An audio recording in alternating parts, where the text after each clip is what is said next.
What's up, guys? Welcome to Monchkinz Gaming, where we take your gaming to the next level. This is Monchkinz logging in to bring you another Dissidia Final Fantasy Opera Omnia video. And in this video, we're going to be going through the Power and Magic's CHASM Rising Quest Level 100 fight. And we are going to be aiming for the 220,000 points so you can get all the rewards for the event. And obviously, you will unlock the EX fight after you have completed this task, and that will be a separate video later. For now, let's concentrate on this fight. Now, as for my team, I did bring Vaughn, and I did manage to get his EX weapon and its max limit broken. I did bring Kasith, Squall as well, and then a Vaughn support. So this is a 4-wave fight, and I will be just going through just like my old, I guess my past event videos. I just pretty much go through with you guys on the actual fight and what I did, my strategy. So for this fight, I opted out to bring an extra Vaughn because he does the most damage, to be honest. And I do believe out of every character that's boosted, he's probably the best one out there. Papalymo, probably my second choice. The only reason why I like bringing the magic caster because of the first wave, which we'll be going through, the heretic, raging tortoise, and the reason being is he does retreat after you break him. So this particular fight, turn 1, I only have 1 turn basically to avoid getting my Kasith killed. So luckily, Red Spiral is strong enough just to lower that down. And if you do lower it down to a point where it won't one-hit your character, then the Raging Tortoise will just use, what was that? Water Burst ability. If he does have enough Brave to one-hit your character, then he will use an HP attack, and therefore your character is dead, and that would be the end of the fight. So I opted out again to swap out my Squall here because, again, the Raging Tortoise is weak to magic attacks. And I can't remember if he is weak to fire as well, but definitely magic attacks is the way to go. So from here on out, it's basically going to be just, you know, Brave HP damage, get a little bit of Brave battery back as well with using Kasith. You can use Selfie as well. She is a little bit more defensive, so, and again, you can go with the meta composition with Selfie and Kasith with a Vaughn or something else, and you definitely will be able to beat this. However, I just don't know if you're gonna be able to beat this with just the boosted characters, which I tried.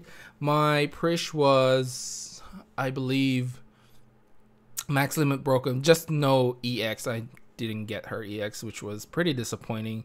I really wanted her EX for my Monk team video, but in any case, I do believe I got around 188,000 with that team, so it wasn't close enough. It wasn't close at all. So basically, like I said, it's just basically using your abilities, you know, get a little bit of Brave battery as well. It won't hurt. You just have to make sure you have Monchkinz, about 2 more Monchkinz towards the end. And I do use a Brave attack instead of Monchkinz all the time because you want to save that Monchkinz for the end. So basically the last 2 waves, you have to have at least 2 Monchkinzes for that. Alright, so I was lucky here that I managed to kill the heretic tortoise before my support Vaughn ran out, so I did manage to get an extra turn. And if you do miss out on this extra turn on the second wave, I think you should still be fine. It's just that preferably you still have that extra turn, and you know, you don't waste a lot of Squall's abilities because it's not weak to melee attacks. So from here on out, basically your job for this second wave for these ghosts basically is to kill it before it goes have another turn. That means that within how many turns is 3, 6, 7? I think you'll get like 9 turns or something. Just as long as you kill it before it responds its ads, then you should be fine.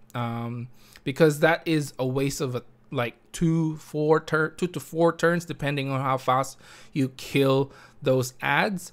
So you really want to kill it before it has its turn. You're gonna be lucky here because the chase HP damage is quite low, I believe. Don't quote me on that, but you will have a few chase scenes here even without a chase team. But if you have LVL, that's definitely gonna help when you launch the enemy. So we'll go ahead and skip this now, and we go to the third wave. Oh, by the way, guys, I did use Ifrit as my summon here, and the reason why I chose Ifrit is basically for this wave. I actually used my summon on the third wave. I could have used my summon there straight away and do much more damage with Toy Soldier, but I actually opted out to just wait till, you know, my last character basically before the enemy's turn and used it on Squall. And obviously the splash damage is really great, and it really reduces the amount of turns that you end up using. So this is a pretty quick and straightforward wave if you have Ifrit. If not, then you may have a little bit difficulty. I actually have been using Ifrit here the entire time, so I can't really tell you any experiences of mine if you don't use your summon here. So we're gonna go ahead and skip this. Well, it's nearly dead. We'll just watch me kill this mannequin, and luckily again I do have 1 turn left for the summon, which is really nice. So I do get an extra turn with my Vaughn, and basically that's an extra turn. Yeah. So in this particular one, I would recommend to just kill one of them. Honestly, in my opinion, if you have an all attack on one side, on one of the iguanas, and another all buff on the other iguanas, I would actually recommend to actually just close the app and reopen until you get to a point where there's one all attack and one single target attack on the right side iguana. Is that what his name is? I can't remember. I just say it's an iguana. It looks like an iguana. But in any case, that's what you're aiming for. That's just my own recommendation. However, if you do still want to try, even with 2 all attacks, it is still possible to clear it. The only reason why I would recommend having the single target is because it won't buff straight away. It won't buff both of them straight away, and it's pretty much a free turn. Basically, as long as this iguana's brave doesn't go past, you know, the HP limit of your character, it will just use armor cleave, which is essentially a free turn for you. Now there is a bit of luck in this fight as well. You need a bit of luck, which I will probably go through later. If blind basically, you know, misses, that's extreme luck right there. And sometimes they will use an brave plus HP attack once they are buffed up, when they're by itself, I should say. So that is my recommendation. But again, if you have both all attacks on one all attack and one all buff, then you should be fine as well. This is just a quick recommendation basically, because it is much easier. So essentially, you just target one of them, you pick and choose. I usually just kill the one that's way back, in the start of the turns, so that way it is further back and you can keep killing it. But it's really up to you. The only reason why I say to kill them one by one is because it will recover the other iguanas HP, and that's basically if you don't kill them both at the same time, which is pretty difficult because you're gonna be running out of abilities towards the end. Then they will recover HP, as you guys will see right here, and it recovers 31,999. Sorry, 31,999 HP.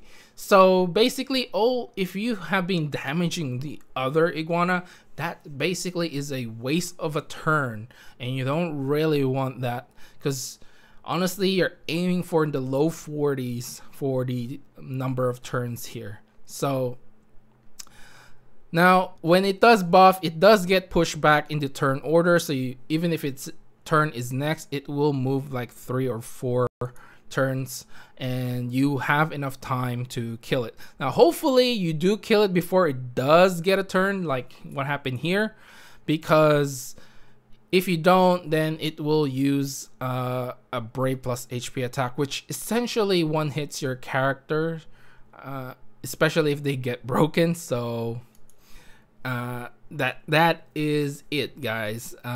And I think I'll let you guys see that happen in the EX fight, and that tends to happen a lot on the EX fight.